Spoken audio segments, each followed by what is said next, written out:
जय सिया राम।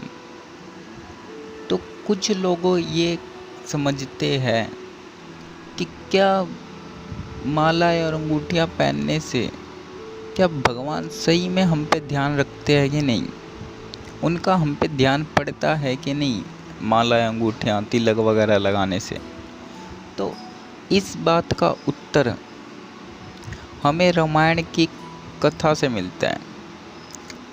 जब सुग्रीव और बाली का युद्ध हो रहा होता है, उस कथा से हमें इसका जवाब मिलता है। तो सुग्रीव और बाली ये दो जुड़वा भाई थे। एक सुग्रीव जो एक अच्छा वानर था, दूसरा बाली जो एक बुरा वानर था।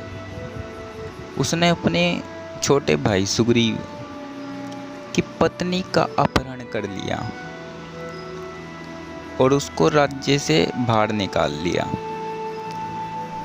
तो जब सुग्रीव ने भगवान श्री राम से मदद मांगी और भगवान श्री राम ने कहा कि जाओ उससे युद्ध करो, मैं तुम्हारी सहायता करूंगा, और सुग्रीव बाली से युद्ध करने गए और वहाँ बाली से युद्ध किया, किंतु भगवान श्री राम की सहायता ना करने के बाद वे युद्ध से भाग उठे और भगवान श्री राम के पास आके कहा, प्रभु आपने मेरी सहायता क्यों नहीं की। तो यहाँ श्री राम क्या कहते हैं, कहते तुम और उसमें कोई अंतर नहीं है। तुम और सुग्रीव और बाली, तुम दोनों बिल्कुल एक जैसे लगते हो। इसका अर्थ है क्या वास्तव में? इसका अर्थ समाज से है।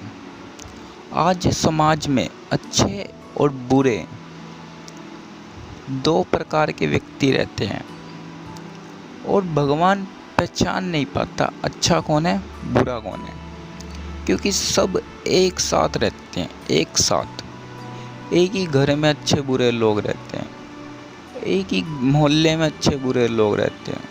अब अच्छे और बुरे लोगों की तादाद इतनी बढ़ रही है कि भगवान, वैसे तो वे भगवान है, वे सबको पहचान लेते हैं, किंतु यहाँ पॉइंट ये है कि भगवान कैसे पहचाने इतने लोगों को, अच्छा और बुरा कौन है। तो भगवान सुग्रीव को एक माला देते हैं कि तू ये पहन ले, तब मैं तेरे को पहचान लूँगा। और सुग्रीव माला पहनते हैं और फिर दोबारा बाली से युद्ध के लिए जाते हैं। और जब युद्ध के लिए जाते हैं, भगवान श्री राम सुग्रीव को पहचान लेते हैं और बाली का वध कर देते हैं। इसका अर्थ भी यही समाज से है कि जैसे ही हम तिलक वगैरह लगाते हैं और तुलसी की माला वगैरह पहनते हैं, तो भगवान समझ जाते हैं कि ये मेरा बंदा है, ये मेरा शिष्य है, ये मेरा मित्र है, ये वो है जिसने मेरे आगे समर्पण किया है। तो भगवान हमें भी सुग्रीव की भांति पहचान लेते हैं और हमारी मदद के लिए आगे बढ़ते हैं और हमारी प्रॉब्लमों का, जैसे बाली को वध कर दिया था, वैसे ही हमारी बुराइयों का भी नष्ट कर देते हैं।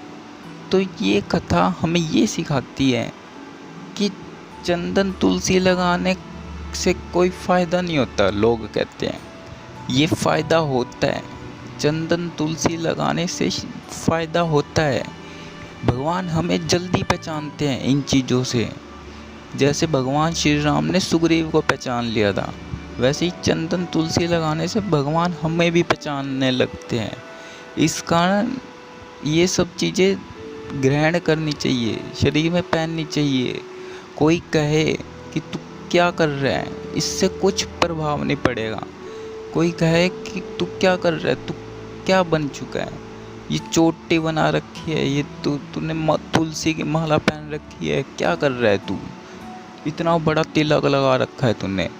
उनकी बातों को इग्नोर कर दो, दूर कर दो उनकी बातों को। तुम्हें सिर्फ भगवान की शरण में जाना है।